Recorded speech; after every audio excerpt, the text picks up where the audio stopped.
Joe Igbokwe, an APC chieftain, has issued a stern warning to activist Omoyele Sowore, telling him in clear terms, stay away from Nnamdi Kanu and his case.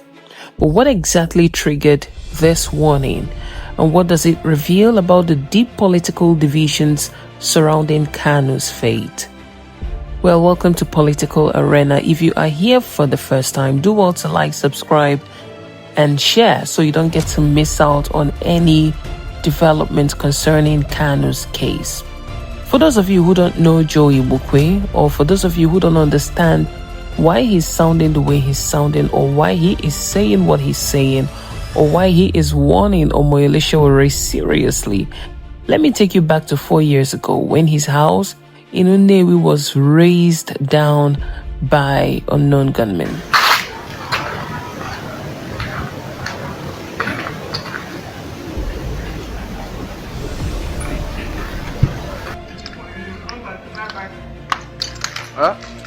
Now, this was Joe Igbokwe's house 4 years ago when it was razed down by unknown gunmen.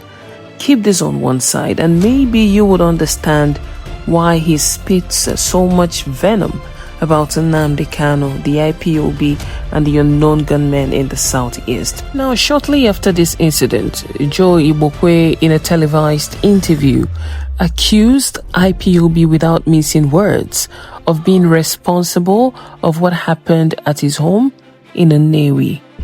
Well, how certain are you that these attackers are members of IPOB?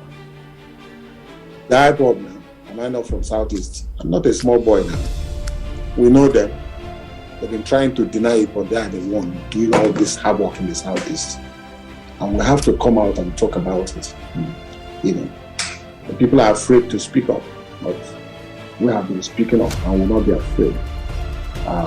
We know them and they know us. So that's it. Joe Igbokwe accused Nnamdi Kanu of turning the Southeast into what he called a killing field, claiming that many innocent people lost their lives under Kanu's leadership of the indigenous people of Biafra, IPOB. He said calls for Kanu's release were spitting on the graves of those killed on his orders. Igbokwe also dismissed reports of Kanu's failing health, describing them as a ploy to gain public sympathy and secure early release. In his words, Nnamdi Kanu is 110% fine. He doesn't deserve pardon. The law must take its full course.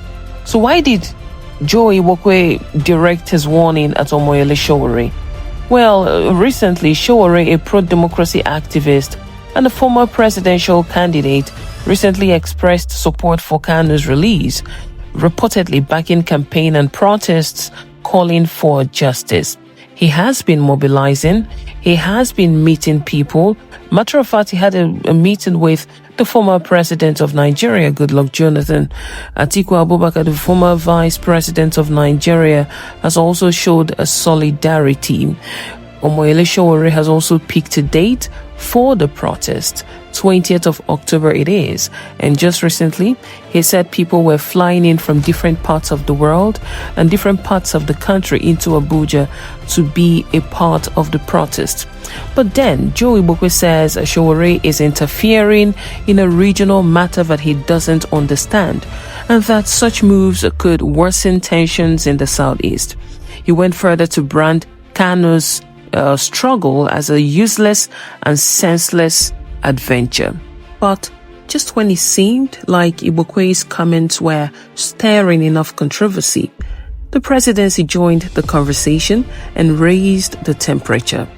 In a post on X, Bayo Onanuga, special advisor to the president on information and strategy, lashed out at Omoyele Sowore over his plan to lead a protest march to the presidential villa in Abuja. Onanuga wrote, "You are nothing more than an anarchist masquerading as a rights activist. You know Nnamdi Kanu is facing trial for treason, yet you want to cause a breakdown of law and order." He accused Sowore of attempting to incite chaos under the guise of a protest, warning that the judicial process must be allowed to run its lawful course. The presidency didn't stop there. Onanuga also took aim at former Vice President Atiku Abubakar, calling him opportunistic and irresponsible for expressing support for the planned protest. He said, as a statesman, Atiku should know that matters of justice are not settled on the streets, but in the law courts. He insisted that while the judicial process in Kanu's case may appear low, the Tinubu administration remains committed to due process and the rule of law. So the fierce reactions from both Joe Igbokwe and the presidency reflect growing anxiety within political circles that the campaign for Kanu's release might spill from the courtrooms into the streets. But activists like Sowore argue that Kanu's prolonged detention violates constitutional rights and raises questions about equal justice. So the battle lines are clear, very, very clear. On one side, the presidency insists on rule of law and judicial procedure. On the other, activists are pushing for political intervention and humanitarian release. And let's not forget, the Southeast governor, especially Alex Oti, has also been hinting that a political solution is on the way. Is it possible that this protest will ruin Kanu's chances of having his matter politically resolved? And so, the debate over Nnamdi Kanu's fate, like I always say, is testing Nigeria's democracy and exposing the thin line between activism and anarchy, justice and politics. As both camps dig in, one question lingers: can this matter be resolved by the law alone? Or will it take political courage to break the deadlock? Well, this is Political Arena. If you are yet to subscribe, please do. Also like, comment, and be a part of the conversation. See you on the next one.